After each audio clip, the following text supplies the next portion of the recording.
አሳዛኝ ነገር ተፈጥሯል። ይሄ አሳዛኝ ነገር ምን መሰላችሁ?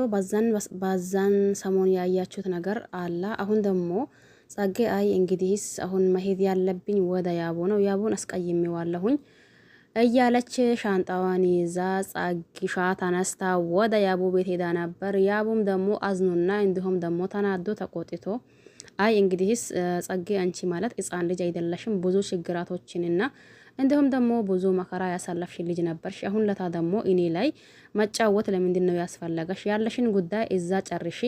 እኔ አሁን ውጣልኝ ባልሽኝና እንዲሁም ደግሞ ሂድልኝ ባልሽኝ ሰው ፊት ለፊታችን አቆመሽ ውጣልኝ ሂድልኝ እንዳልሽኝ ሁላ እኔም ከቤትሽ ወጥቻለሁኝ። አሁን ድጋሜ ምንም ነገር አልፈልግም።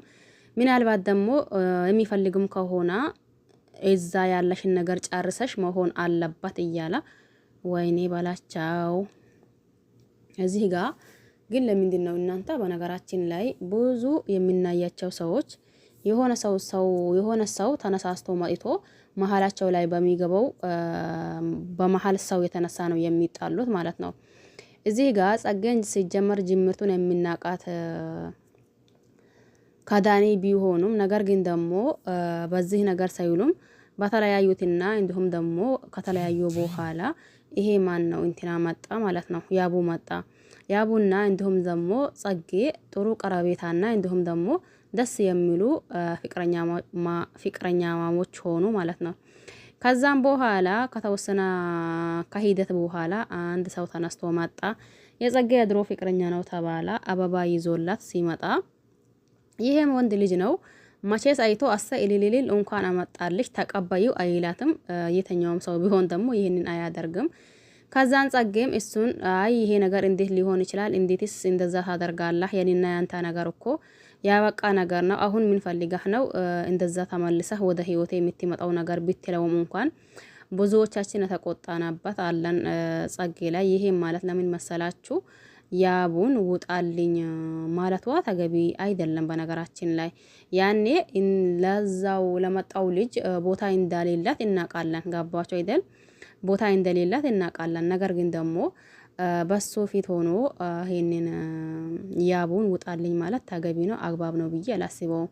አሁን የሆነው ሆና ጸጌ ራሷ ሻንጣዋን ይዛ ነበር ወደ ያቡ ቤት የሄደችው። ያቡን በመጀመሪያ አይ እንግዲህ አንቺን ከሆንሽ ብሎ በሩን ሊዘጋ ቢሞክሩም ያቡ ባክህን እኔ አዳምጠኝ የሚነግርህና እንዲሁም ደግሞ የሚናወራው ትልቅ ነገር አለ። ያንን ነገር ደግሞ ካወራን በኋላና ከዛም በኋላ የራስህን ውሳኔ ትወስን እንደሆነ ትወስናለ። አሁን ደግሞ እኔ የመጣሁት አንተ ጋር ሊቀመጥ ነኝ፣ እንዲሁም ደግሞ ካንተ ሊሆን ነኝ። ይቅርታ አቃለሁኝ አጥፍቼብሃለሁኝ፣ ነገር ግን ደግሞ እኔንም መረዳት አለብክ እያለችው ነበር። አንቺን ቤተኛው ቦታ ነው የሚረዳሽስ? እንዲሁም ደግሞ በምንድን ነው የሚረዳሽስ? እኔም እኮ ወንድ ልጅ ነኝ፣ ይሰማኛል። ወንድ ልጅ ነኝ፣ አዝናለሁኝ። ወንድ ልጅ ነኝ፣ ይከፋኛል። እኔ ፊት ለፊት አንቺ ምንም ነገር ያንን ነገር ስታደርጊ እንኳን አንኔ ያክል ሳይሆን ትንሽዬ ነገር እኔ በክብሬ ድርድር አላቅም። እኔ ወንድ ልጅ ነኝ። ስለዚህ አንቺም ደግሞ ይሄ ነገር ጠፍቶሽ ሳይሆን ሆን ብለሽ እኔን እንትን ለማድረግ ነው ያደረግሽው የነበረው ነገር። ስለዚህ ጸጌ ታይኝ ብዬሻለሁኝ እያላ እሱም እየተናደዳ ነበር። ወይኔ በላቸው ይላል ሀገሬ ሰው። አሁን እኮ ግራ ገባን እናንተ። ያቡ እኔ እንዳየሁኝ ያቡ ምንም ጥፋት አለበት ብዬ አላስብም። ለምሳሌ ውጣልኝ አለችው፣ እሺ ብሎ ወጣ። ከዛም በኋላ ጸጌ ሻንጣዋን ይዛ ወደ ያቡ ቤት ድረስ የምትሄድበት ነገር ግራ አጋባኝ። ምክንያቱም ምን መሰላችሁ? እዚህ ጋር ያቡንም አልጠላውም ጸጌንም አልጠላትም። ገባችሁ አይደል? እኔ ብዙ ጊዜ እንደዛ ነኝ። በነገራችን ላይ በሁለታቸው መካከል ያለው ክፍተት ደግሞ ማን ነው ያኒ ክፍተቱን እንዲሰፋ ያደረገው ነገር አመዛዝነው ማየት የሚባል ነገር አለ። ገባቸው አይደል? ስለዚህ በምንም ተአምር ሆኖ በምንም ውስጥ ሆኖ በምን ጸጌ ትንሽ ተቾክላለች ማለት ነው። አሁን ብዙዎቻችሁ ጸጌ ትችያለሽ፣ ጸጌ እንዲነሽ፣ ጸጌ እንዲነሽ፣ ጸጌ እንዲነሽ እያላችሁ ነው። አንዳንዴ እኛ እዚህ ጋር ጥፋታቸው እንደ ጥፋት ካልተናገርናቸው፣ ስህተታቸውን ደግሞ እንደ ስህተት ካልተናገርናቸው በምንም ተአምር ሆኖ በምንም ሁኔታ ሆኖ ልክ ናቸው ካልናቸው ይሄ ነገር ተገቢ ነው አግባብ ነው ብዬ አላስብ። የምሬኔና ለማንኛውም ለዚህ ቤት አዲስ ሆናችሁ ሰብስክራይብ ማድረግ አትርሱ። ነባር ቤተሰብ ከሆናችሁ ደግሞ ላይክ ሼር እያደረጋችሁ አበረታቱኝ። በያላችሁበት ሰላማችሁ ይብዛ። በሌላ አዲስ ተመልሼ እስከሚመጣ ድረስ ቸር ቆዩልኝ። ባይ ባይ።